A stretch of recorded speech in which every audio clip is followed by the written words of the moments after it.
There we are, Shobhan Saxena. Dude, I really appreciate you joining me, man. Shobhan, there we are. Shobhan is a Sao Paulo based journalist reporting on trade, culture, and music, and of course, football. Despite an interest in international issues, human rights, and politics, he continued going out after bread and butter issues in regards to the regular people in the countries of interest. He has previously had a position with the Sunday Times of India and in Brazil has worked with women. I'm missing one though. You also did Hindu Times, correct? Yeah, I work with the Times of India, the Hindu, and the Wire of That's India. right. Yeah, Yeah, from the Brazil. Wire. Yes. The Wire. Shobhan, thank you for joining me, man. I really appreciate this. As I was telling the audience in the very beginning, I went to Brazil in order to cover the presidential election, Lula and Bolsonaro. And while I was there, it was clear that there were elements of the federal police that was not on board with Lula winning, and wasn't just on board, were also taking actions in order to prevent many going messing up with traffic, and in some cases even being in protests that this was taking place. The court or the judge Morales, I believe the name was, even had to go so Moraes. far. Thank you. Even had to go so far as to fine the police commissioner because he wouldn't back off in regards to his impeding the election. There were various people who were on the ground. They were even pushing for the military to get involved to overthrow um, the election, basically to intercede and basically force the election to go to Bolsonaro as opposed to having Lula win. It was astonishing. We find out, at least I found out, I think it was yesterday or the day before, that there was a coup attempt being planned by elements of the federal police that were, I suppose, kill Lula in order to bring back Bolsonaro or something to that effect. That is outrageous. Go into this for me. What went on in Brazil on this issue? Who was involved? What were they trying to accomplish? At the end of the day, they were able to capture the people before this plan was ever able to go into to fruition. But go into details. What happened? Morning, Jamal, and morning to all your viewers. And if you give me some time, I'd like to give a bit of background here. Please. You know, the process or the attempt to destroy democracy in Brazil began in 2013, 2014 with the manufactured protests against President Dilma Rousseff, who was the first woman president of Brazil. Hmm. There were major demonstrations and they trumped up charges against her. And finally, she was impeached and removed from office. And she was replaced by Michel Temer, who was good for nothing president.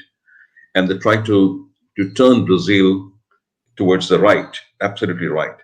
And then again, then started the process of lawfare against former President Lula, who was former president at that time. They charged him, accused him of very serious corruption charges without evidence. There Just was to a be clear, judge, this is Operation Car Wash, right? exactly, Operation Car Wash, and FBI had a very, very active role in that. You know, this is Right, very interesting. right.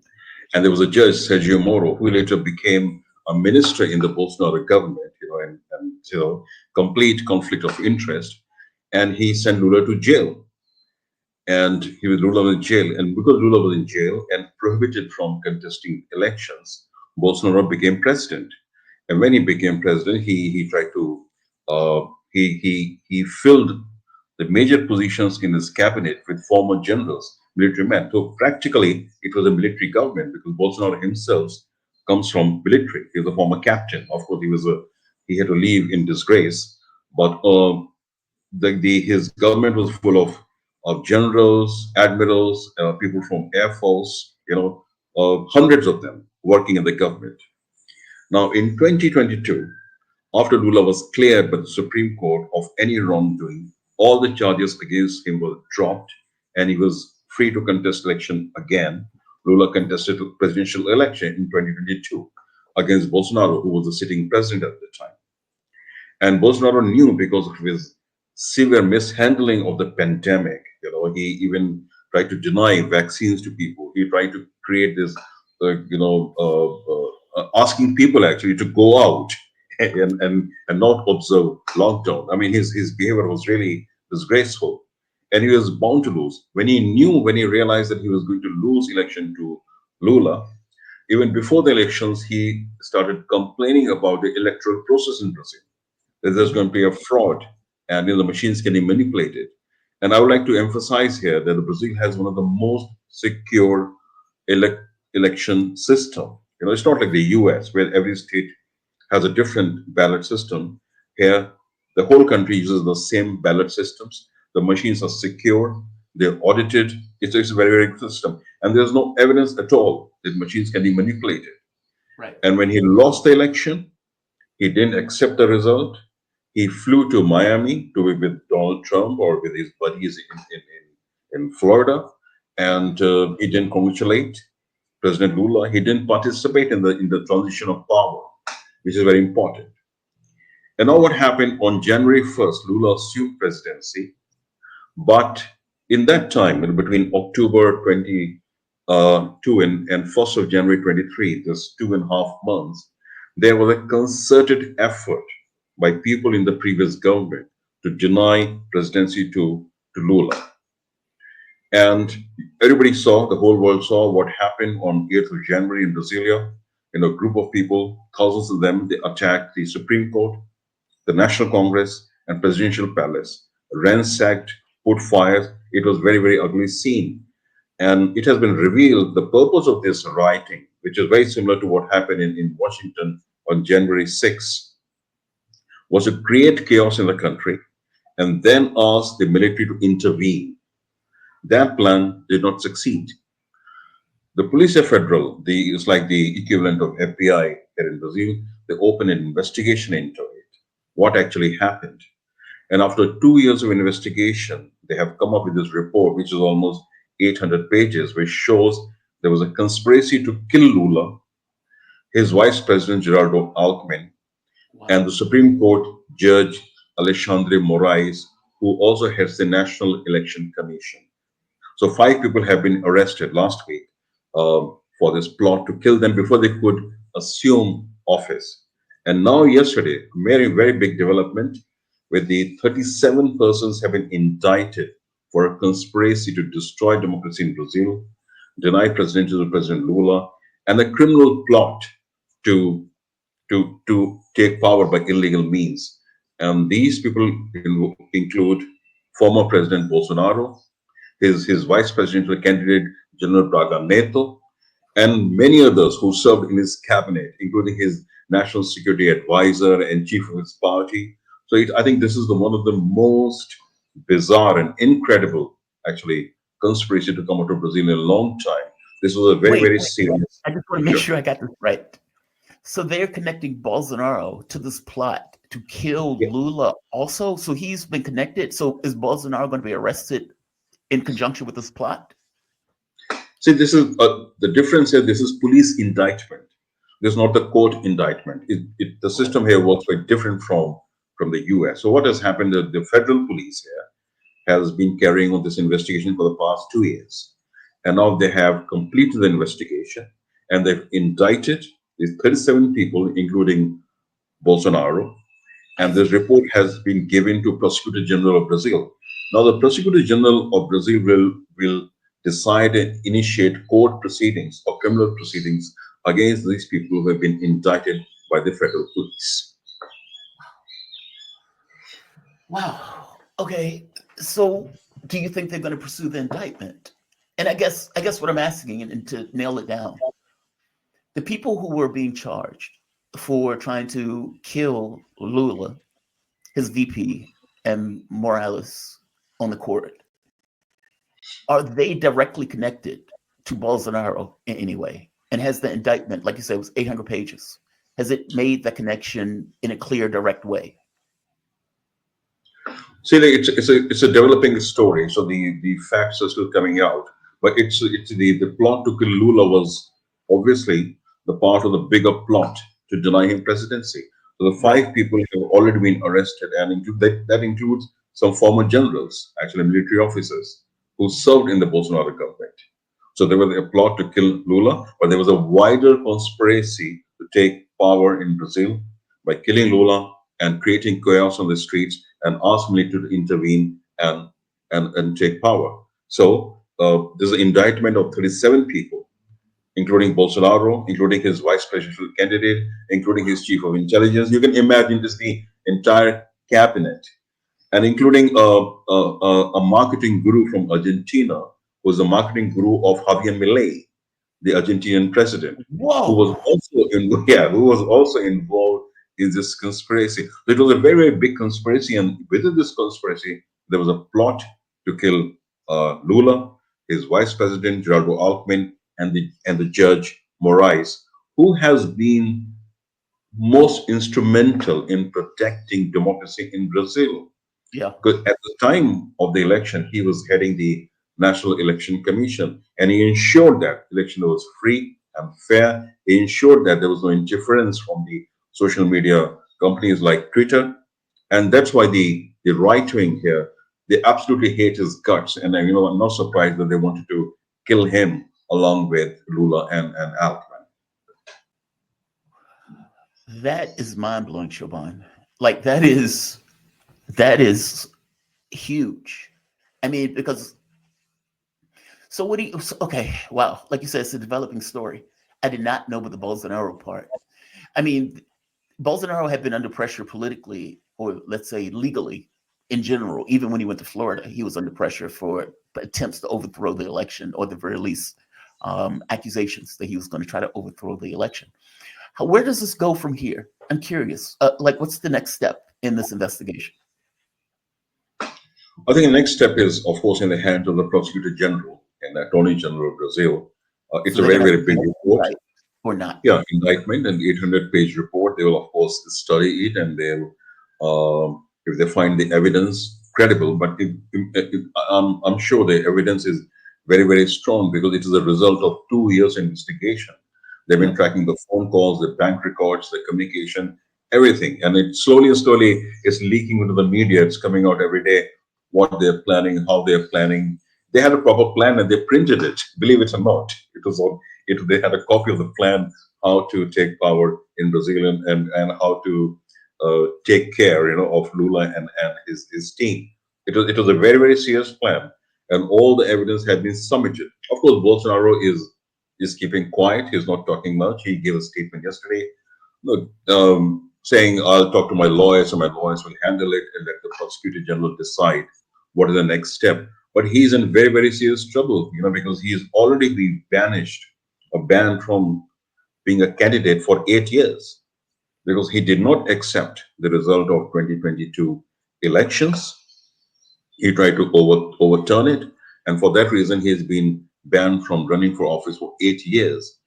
And now, if Prosecutor General decides that there's enough evidence against Bolsonaro, because one of the main characters in this story, in this plot, is former General Braga Neto, who was his vice presidential candidate.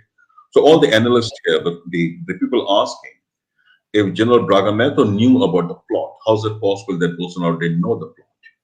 I Right. mean, it is very Right. obvious. And there are the emails and their telephone conversations and WhatsApp messages. I think all has been put together and handed over to Prosecutor General. And I think now we'll see in the coming weeks or months this story developing even more information coming out, and we can see some action, including arrests of these people, is quite possible. Also interesting, Jamal, is the timing of the report. It came in the middle of the G20 summit in Brazil, Right. when we had Right. almost 25 world leaders, including Biden and Xi Jinping and Prime Minister Modi, and all the European leaders were here. And on the second day of the G20 summit, the report came out. So of course, it has made some impact. Though I'm not seeing much coverage in the Western media, they're taking it as Not much. another regular story. Imagine if this kind of plot to overthrow government and poison leaders in a Western country, all hell would have broken loose by this time. But Well, the not in funny case thing, of Brazil. I mean, January 6th is a really good example of that. I mean, they have been talking about January 6th for the last 3 years, and that wasn't even connected to Trump. Like, meaning when they were holding the January 6th hearings, it was specific to this notion that, oh my God, these people were here to overthrow and stop the election. The only connection with Trump was that the fact that Trump kept saying the election was stolen. He was effectively lying that he had won the election in spades, even though he lost. But he didn't connect it. Like, it wasn't like Trump said, I want people to go out and raid the Capitol. It wasn't that. And it wasn't like, I want people to go out and hurt Joe Biden. It wasn't that. It was just Trump screaming that he had won the election, and everything else just kind of came as a result of him doing that. This is different. This is, we need to get and kill Lula. And look, man, I was on the ground. Some of those people were dead serious. Like, when they were hanging out at the military saying they want the military to intervene to effectively create a military dictatorship where Bolsonaro can run the country, I thought they were out of their minds.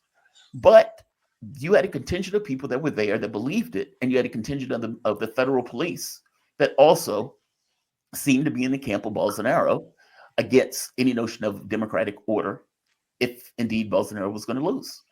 So, it's wild coming from America and hearing people saying that openly, because nobody would say that openly in the States. Wow, that is mind-blowing. That is mind-blowing. And give me your take on this. When my understanding, when Lula left office, he left with like an 80% approval rating. He was like the most popular president of a democratic nation in the world at the time. And then this time around, it was 50-50. He got like 51% of the vote to like 49% or 48% of Bolsonaro. That changeover and him going to prison was damaging to his popularity significantly, at least that I saw. Do you think he's able to pull that back and regain that level of popularity, or not so much? The country is too divided, and Lula is functioning in a different political environment than he was when he left. What are your thoughts?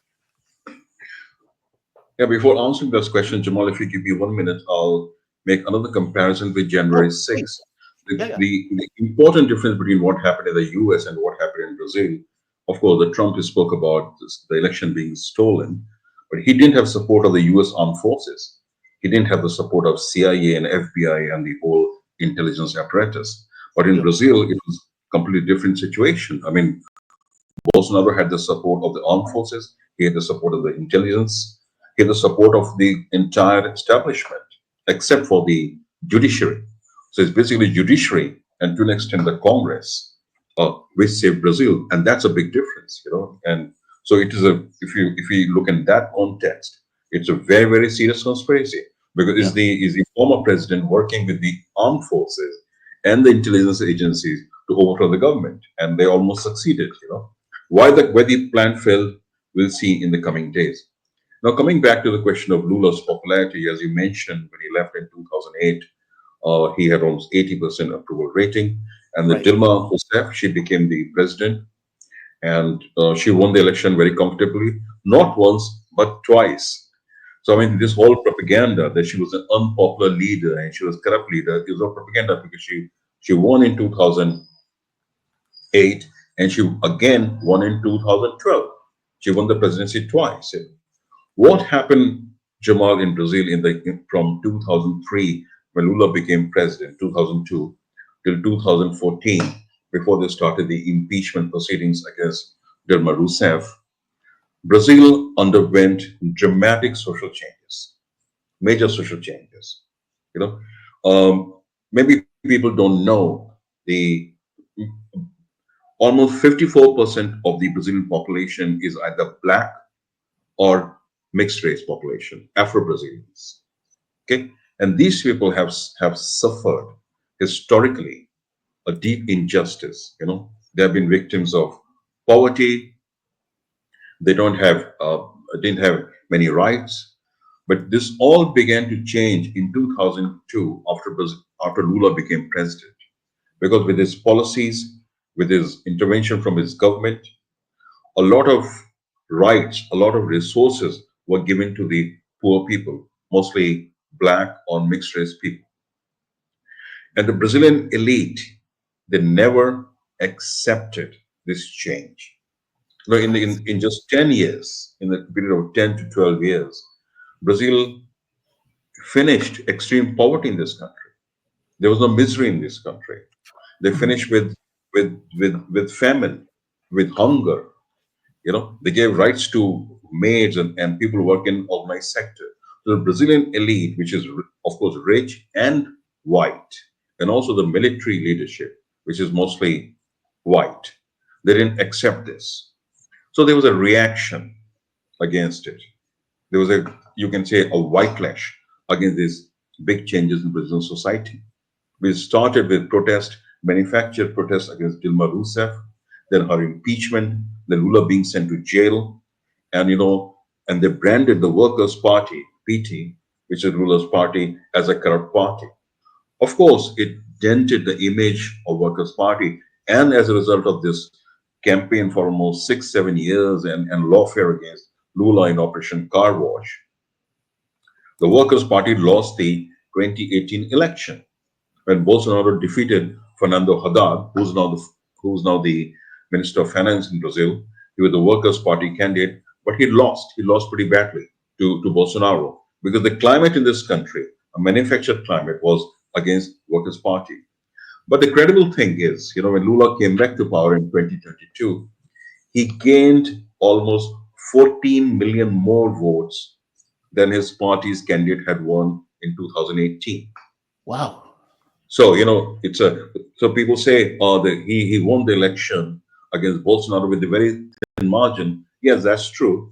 But look at the jump the party made from 2018 to 2022, a jump of 14 million votes. That's huge, you know.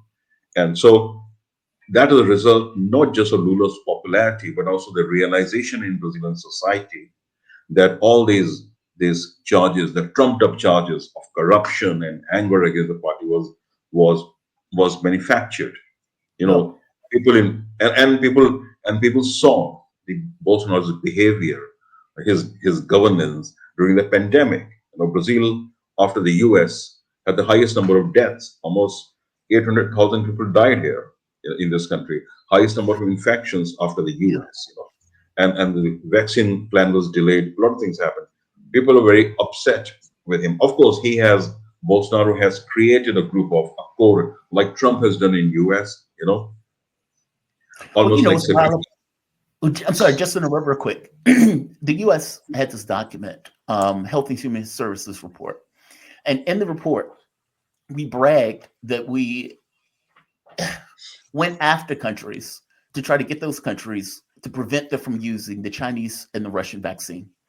And they had it under this head, the segment or the subtitle, Combating Malign Actors. And what they argued was that China and Russia were giving vaccines away in order to ingratiate themselves into nations. Basically, they were using this as a weapon of propaganda of sorts by giving away the vaccine. So, me giving you a vaccine to prevent your people from dying is my country trying to get closer to your country. And so the US said, well, we are trying to prevent Russia and China from getting closer to countries in Asia or, for the matter, South Africa. And Bolsonaro is a friend of ours. And so we were able to combat those malign actors in Brazil. And when you think about that, it's like, so wait a minute, Brazil had like the second highest death toll, and the US is bragging about preventing Brazil from using a vaccine that would have saved the lives of its citizenry. I thought that was outrageous. And again, they put it in the document with Brazil being named in the document as one of the countries they were able to help prevent use a Russian and a Chinese vaccine that would have saved those people's lives. That's just outrageous. And that was under the Bolsonaro government, with Bolsonaro falling in line on that issue. Yeah, and the anti-China sentiment and the Russophobia in US is now completely unhinged. There's no rationale. There's no rational explanation for what they're doing. I mean, and this document, as you mentioned, proves it. They were happy with Brazilians dying than getting Mhm. a Chinese or a Russian vaccine. But finally, the Chinese vaccine, CoronaVac, was used here, used very widely. But the Russian vaccine, Sputnik, was not allowed in Brazil, and they made the Pfizer made a lot of money. They sold their vaccine at a very high cost to Brazil as compared to what it was sold in the U.S. They made a lot of money in this country. So it was all about making money and keeping Brazil under your feet, under pressure, Yeah. and deny cooperation among BRICS countries, basically Brazil, Russia, China, India, all members of BRICS country. So for me, as an Indian, it is an example of cooperation between BRICS countries. India Yeah. sent vaccines here. The AstraZeneca vaccine was Almost 2 million doses were sent by India to Brazil. The first vaccine to arrive here was from India. And then China and the Russia was trying to send a Sputnik vaccine. Very cheap, very good, but the US intervened because otherwise, historically, the American elite has always seen Brazil as a backyard. They do what they want to do here. And Right. Brazil, and that is a major grievance against Lula and Workers' Party, that this political party and this president has tried to have independent foreign policy in Brazil and allowing Brazil to find its own path. And that's not acceptable to the American elite. They want to keep Brazil as the backyard. Well, that is, um, what's wild. And I'll let you go. We're coming to the time frame, but they got mad. What was it? It was something like they put out a document recently where they were saying that Russia or China. Oh, I know what it was. The base in Peru. So China opened up this massive port in Peru, and the reporting in the U.S. was basically China is in the U.S.'s backyard. And so it's like, wait a minute, how did Peru, thousands of miles away, become America's backyard? This kind of Monroe Doctrine belief that the US owns this place, and that China is ingratiating itself closer to it. China goes to places and build infrastructure, and people like it when they do that. Like it's beneficial to the location that they're in. And this is, we're getting into this multipolarity stuff where the world is moving on from this idea of a hegemon, and they're sick of it. So, man, Shobhan, thank you for this. Very informative and amazing rundown of what is taking place in regards to this coup. And it sounds like this is a developing story, but it is mind blowing. Just the idea that they were trying to assassinate Lula and the head of the democratic state of Brazil in order to put in some kind of military dictatorship. And the federal police, were involved, and elements of the previous government were involved. It's just mind blowing. We'll see if the Jamal, prosecution. if you just give me 10 seconds, very Please. quickly, one important point. In the family photo of the G20 leaders, who we had in the middle, Prime Minister Modi, Yeah. President Lula, President Xi Jinping, and President Cyril Ramaphosa of South Africa, and Joe Biden missed the photo. I mean, this shows how the global scenario is changing, Yeah. and the West is not ready to accept this reality. Yeah. I showed that, by the way. They were like, wait a minute, the president is not there. They took the picture, and all the world leaders were walking off stage. To be fair, they did pull him back to take the picture, but it seemed at the time the world leaders didn't care. They took their picture and left. Yes. Yeah, it was fascinating. Shobhan Saxena, man, thank you for this. Deeply Thank you so appreciate you much, joining Jamal. me. Thank you. Always a Shobhan, pleasure. Sao Paulo-based journalist reporting on trade, culture, music, and of course, football. And of course, giving us a detailed description of what is taking place. Thank you for this, Shobhan. All right, I want to bring